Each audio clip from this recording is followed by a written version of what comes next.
How long can Phil Jackson stay silent? Forever, if he wants to. I mean, the last time we Will that hold? Do you think James Dolan would be angry at that? I don't think he'd mind. I mean, Glenn Sather goes a long time without speaking, so I don't think he'll mind. The last time we heard from Phil was when he he went on Twitter to announce he was breaking up with his girlfriend, which is what all 71-year-olds do. They always go on Twitter to announce their breakup. He should have spoken last week. I mean, we were talking about this off the air.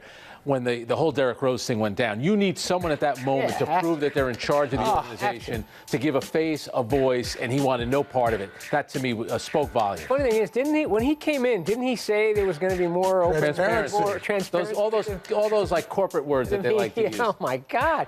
I mean, I just can't. And in baseball, the manager never addresses that stuff. If you got an issue with a player, GM has a press conference before every homestand in baseball. Yeah, I mean, that's unbelievable. And that's the thing too. It's like when you're the coach, you have to answer questions all the time about every darn thing that happens. He's got to answer for this too. Pat Riley last year, when they suspended Gerald Green, Pat Riley didn't make Eric Spoelstra sit there and talk about it. Pat Riley talked about it. Right, but Phil obviously doesn't feel the need or necessity to go out there and do that. I think he's going to stay silent until he gets frustrated with, the scenario situation, triangle, Melo, the game plan, what Hornacek is doing, and then he'll send out his feelers in order to go out there and it'll be in his next book. Yeah, through the media. I mean, Phil Jackson, here's what Phil Jackson, when you go out there and take on this kind of responsibility, you have to understand everything that comes into play, and that is being the face of this franchise and with the word of mouth, and unfortunately he doesn't see it that way. All right, can Melo play through this environment? I mean, obviously he's got Phil taking shots through intermediaries. Melo has to talk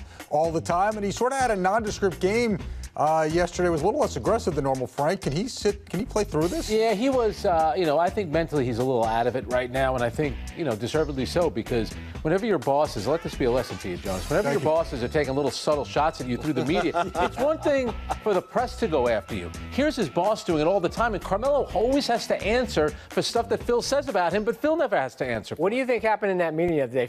Carmelo walks in and says, "Hey, Phil, why are you bad-mouthing me all the time?" And I'll bet you Phil walked over to him, and probably Carmelo had no use to talk to him. And you don't think he confronted him, Carmelo? No, I think Carmelo wants nothing to do with him. So I'm sure he probably approached him and he said, "What's up?" Because I love how this story was framed. Phil Jackson asked Carmelo if he still wants to be. He's got the no trade. I think the other thing was the reason why this all came about is because Phil kind of made it clear through his buddy in the media that he doesn't want Carmelo in New York. Right. So they put it all on Carmelo, and I think that's what bothers him. All right. Well, it would bother anybody. Well, honestly, that would bother anybody. Well, I mean, that's the thing, and that's why I wonder whether he can stand it, because I think the shots are going to keep coming, because Phil clearly wants him out. Yeah, but he's got a no trade clause, so Phil can do nothing about it until Carmelo Anthony grows frustrated enough to where he says, "You know what? I want to go play in Los Angeles. I want to go play in Cleveland. I want to go play for another team that has a chance to win an NBA championship." At that stage, he enjoys being in New York, enjoys being a Knick, and wants to stay here. Let's get to Derrick Rose. Great game last night.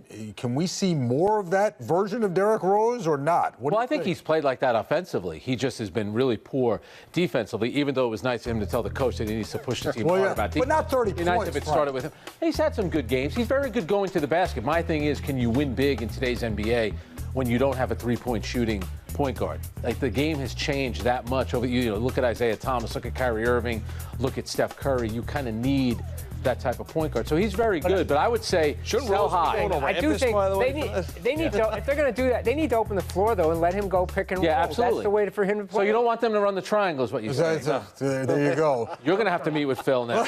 Charlie Rosen's going to write now. He goes to sleep every night thinking of a shape, a triangle. Kristaps Porzingis. Time to worry about him with this Achilles. What's going on here? Well, I guess, I'll have the MRI at some point today. I guess they'll give us the results maybe within a couple of hours. Midnight. When when that type of injury you're worried about, but for the most part, I think they're holding him out because they had played 4 games in 5 nights, ending tonight, and then the schedule eases up in terms of days off. But remember last year he had the shoulder injury, he missed the last 10 games or 8 games of the season. So obviously when it's a young guy, because he's got one of those, look at his body. And every game he plays, he seems to take 2 or 3 really awkward steps where you're like, oh boy, here it comes. So, I think you're always going to be worried about guys like him, Joel Embiid on Philadelphia.